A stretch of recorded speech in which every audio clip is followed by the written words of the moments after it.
안녕하십니까. 별의별 교육연구소 시작합니다. 오늘은 대성쌤과 함께 좀 너무나 뻔한 주제인데 헷갈리는 개념이 있어요. 그것에 대해서 좀 얘기를 하려고 하는데 영재성과 창의성 같은 개념인가요? 다른 개념인가요?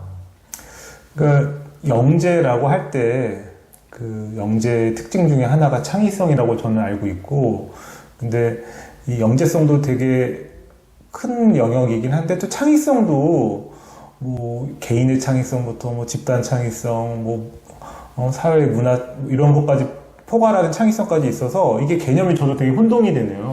대성쌤이 말하는 게 지금 일단 혼란의 상태인 것 같은데, 오늘은 그래서 저희가 한 편의 논문을 좀 리뷰하면서 논문에 대한 우리 대성쌤과 저의 의견을 좀 이야기 나눴으면 좋겠습니다. 그래서 논문 제목과 저자를 우선 소개를 해주셔요. 서울대학교 이선영 아마 박사님이신 것 같은데, 영재성과 창의성, 개념 간의 관계를 통해서 본 영재성과 창의성, 동질 개념인가, 이질적인 개념인가. 그 영재성과 창의성에 대한 이제 많은 문헌 연구들을 바탕으로 이제 개념 정의를 도출한 것 같은데, 우리 흔히 영재성이다라고 하면 어떤 걸 영재성이라고 이야기를 하나요? 그러니까 평균 뭐 이상의 지능, 그리고 과제 집착력, 그리고 이런 창의성을 갖고 있는 학생을 보통은 그 렌줄리라고 하나요? 이렇게 창의성을 정의하고 있습니다. 그 영재성 자체가 이제 소수에게 국한되어 있다라는 그런 개념에서 시작된 것 같아요. 그렇기 때문에 영재성이라고 하면 어떤 지능적이나 학업 성취나 이런 것이 굉장히 뛰어난 학생들을 의미하는데, 이 학생들에게 있는 창의성이 있다. 그러니까 어떻게 보면 영재성 안에 창의성이 속해 있는 개념으로 이해를 해도 되네요. 근데 그게 또 학자마다 다르고, 요즘 최근에 이제 이런 저서들이나 보면 이제 창의성을 뛰어난 사람들의 그 전유물이 아니라 보통 사람도 자신의 영역에서 이렇게 길고 닦으면 발휘할 수 있는, 갈고 닦으면 발휘할 수 있는 그런 걸로 보고 있는 입장이 있다고 저는 알고 있습니다. 그 대성쌤한테 혼나겠네요. 그러니까 창의성이라는 말, 그러니까 이 말로 좀 정리가 될 것 같아요. 모든 사람에게는 창의성이 있다. 모든 학생들의 창의성을 개발할 필요가 있다. 그러니까 창의성 교육 같은 경우에는 그러면 어떤 의미로 저희가 인식되어 온 건가요? 그러니까 지금 저는 이렇게 기업에서 인재를 뽑을 때, 뭐 삼성 같은 경우도 약간 그 문항에서 창의성을 측정한다고 전 들었었거든요. 그리고 대학교 입학시험에서도 창의성을 측정하고, 그래서 영재성은 약간 영재아들의 이런 범위였다면, 창의성은 모든 사람에 대한 그런 척도 혹은 가능성 뭐 이런 걸로 볼 수 있지 않을까요? 그러니까 과거의 신화적인 믿음 속에서는 영재성은 소수의 뛰어난 학생들이 갖고 있는 특징으로 보았고, 창의성은 학교 교육에서 길러져야 되는 어떤 이상적인 모습으로 본 거예요. 그 창의성의 우리 개념 정의를 조금 설명을 해주세요. 창의성을 무엇을 창의성이라고 하나요? 갑자기 저한테 이러시. 너무 당황하죠. 새롭고 유용하고, 그 새롭고 유용한 것들을 유창하게 산출해낼 수 있는 능력. 그러니까 요것들이 이제 어떻게 보면 창의성이 어휘적인 이제 뜻일 텐데, 실제로 창의성 같은 경우에는 개발의 측면이 있어요. 그래서 창의성이 개발이 되면 그 학생은 영재가 될 것이다. 여기 맞나요? 틀린가요? 그러니까 창의성을 다 개발한다고 영재로 볼 것이냐, 다른 영재성의 개념에서 본다고 하면 또 다른 좀 조건들이 더 필요하지 않을까 이렇게 생각이 되는데, 그러면 이렇게 봐도 되나요? 우리 영재성이 창의성보다 좀 큰 개념이다. 영재성 속의 요소에 아까 지능, 과제 몰입, 창의성이 들어간다고 하셨잖아요. 그러면 창의성 같은 경우가 영재성에 어떻게 속하는 구성 요소로 봐도 되나요?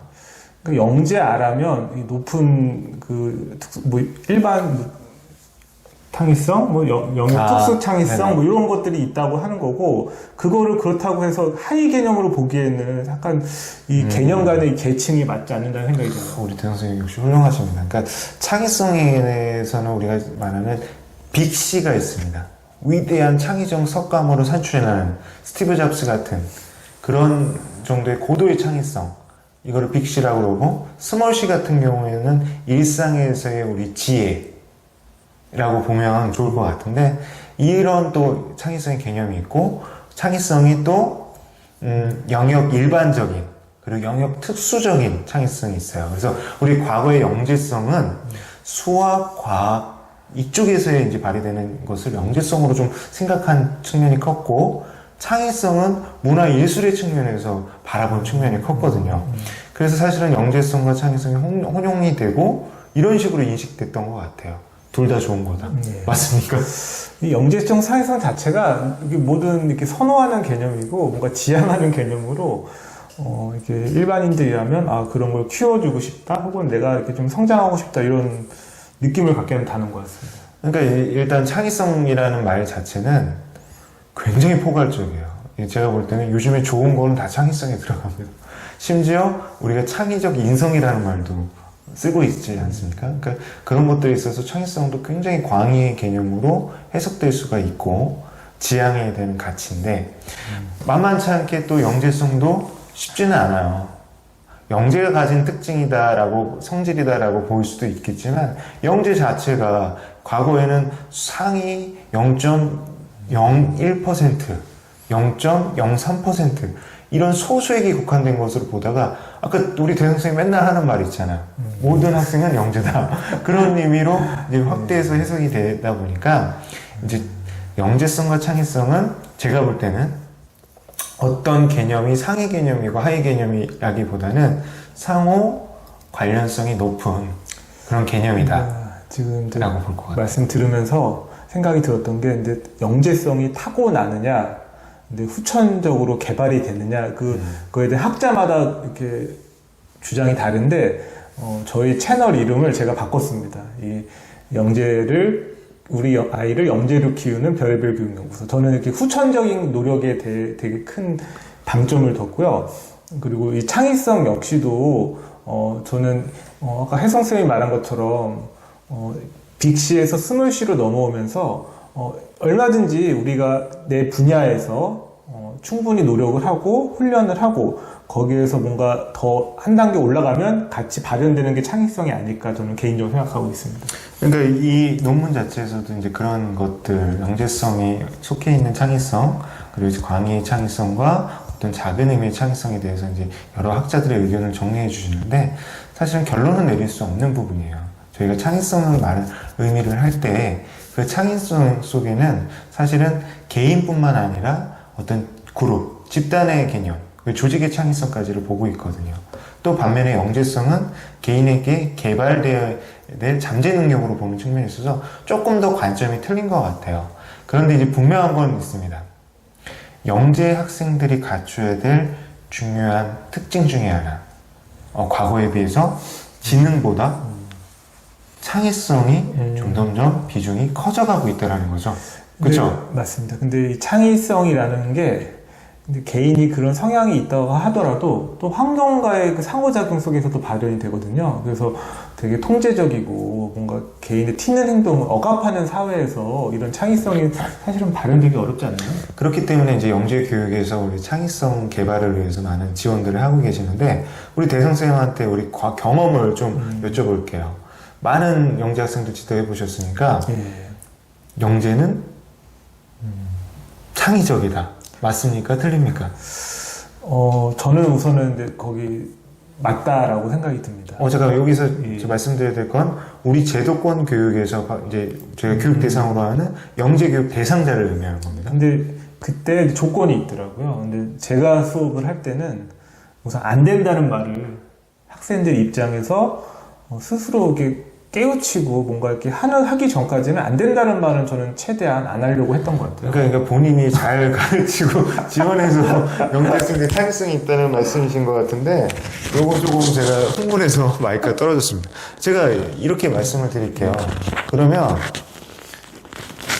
과거에 우리 교선생님이 영재 교육 대상자 학생들을 갖고 여러 가지 프로그램들, 교육과정들, 커리큘럼 하셨지 않습니까? 그 중에서 인상적이었던 게, 뭡니까? 스파게티 면인가요? 파스타 면인가요? 그걸로 이제 구조물 만드는 수업들을 하셨어요.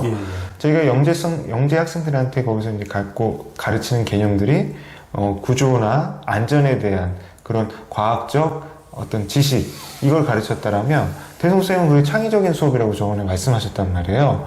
어떤 측면에서 학생들이 창의성을 개발하실 수 있었나요?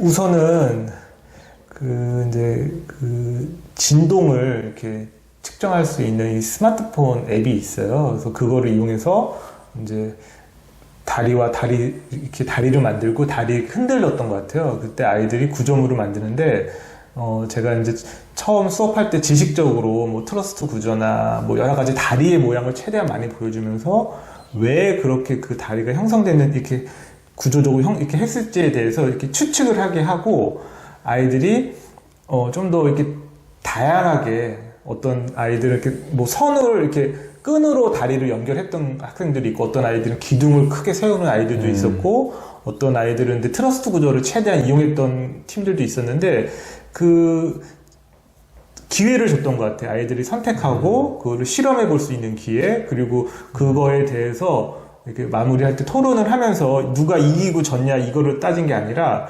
어떤 구조가 왜 더 효과적이었는지에 대한 논쟁을 했던 게 저는 나름 창의성을 키웠던 하나의 비법이라고 생각합니다. 우리 대성쌤이 항상 그러시더라고요. 우리 채널의 구독자들은 영재의 자녀를 둔 학부모님들이시다. 그래서 제가 이제 이 질문을 드린 건데, 대성쌤이 말해주는 것 중에 핵심은 그건 것 같아요.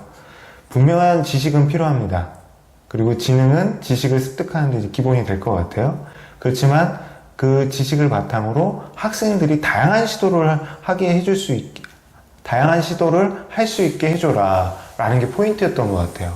다양한 시도를 통해서 시행착오를 겪고 거기서 자신의 지식을 어떤 창의적인 산출물로 연결짓는 것이 필요하다는 말씀이신 것 같은데, 우리 대성생 같은 경우에는 요리를 이용한 이제 영재 수업에서도 창의성을 개발할 수 있도록 지원해 주셨다고 하셨어요. 그러니까 예를 들면 영재들 같은 경우에서는 우리 영재 학생들도 일반 학생들하고 똑같은 학생들이거든요. 근데 보면은 과학적 지식에 대해서 이렇게 공부하다가 이제 그 지식을 적용하는 라면 끓이기 수업이었던 것 같아요. 그 수업 속에서 굉장히 애들이 눈빛이 반짝반짝거렸거든요. 우리 대성생한테 질문을 드리고 싶습니다. 라면 속의 과학 원리 어떤 것들이 있었어요? 그거는 혜성쌤 전공 아닌가요? 제가 질문을 막 해갖고 당황하셨나 본데. 근데 저도 이제 요리를 이제 수업에 접목을 했어요. 왜 그러냐면 그 요리가 만들어지는 과정, 화학적으로 이렇게 변화하는 과정, 그리고 맛을 내는 과정 자체가 되게 과학적이거든요. 그리고 그 먹기 위한 식감, 그 다음에 가장 소화가 잘 되고 이런 것들도 이렇게 우리가 먹고 나면 맛있고 입에서 맛있고 배에서 편안한, 그게 다 이렇게 과학적으로 효소나 뭐 소화 반응 이게 다 과학적으로 다 근거가 있는 거거든요. 그래서 제가 예전에 이제 라면 끓이기가 아니라 미역국 끓이기를 한번 했었는데, 예, 그때 이제 학생들하고 이제 그 미역국에서 뭐 이렇게 기름을 이렇게 제거하는 거를 뭐 기름종이를 이용할 수도 있고, 뭐 스포이드를 이용할 수도 있고, 뭐 다양한 방법으로 기름을 적절히 이렇게 제거한다거나, 또 간을 할 때 소금을 넣었을 때 이 소금을 이렇게 적절하게 조정하는 거를 이렇게 알갱이의 구조 크기를 이용해서 이렇게 채를 이용해서 이렇게 소금 간을 한다거나 그런 것들을 했던 기억이 납니다. 그러니까 삼투압 현상을 말씀하신 것 같은데요. 그러니까 그 생활 속의 소재 속에서 학생들이 스스로 도전하고 실험할 수 있게 그런 기회를 마련해 주신 것 같아요. 그러니까 제가 이런 질문들을, 난처한 질문들을 한 이유가, 영재성이라는 것에 대해서 분명하게 영재 학생들이 갖고 있는 특성이라고 보면 그 속에서 창의성은 중요한 요소 중에 하나인데, 불편한 진실은 우리나라의 영재교육 대상자 학생들에게 있어서 사실은 이 창의성보다는 어떤 지식이 더 강조되고 있는 측면이 있는 것 같아요. 실제로.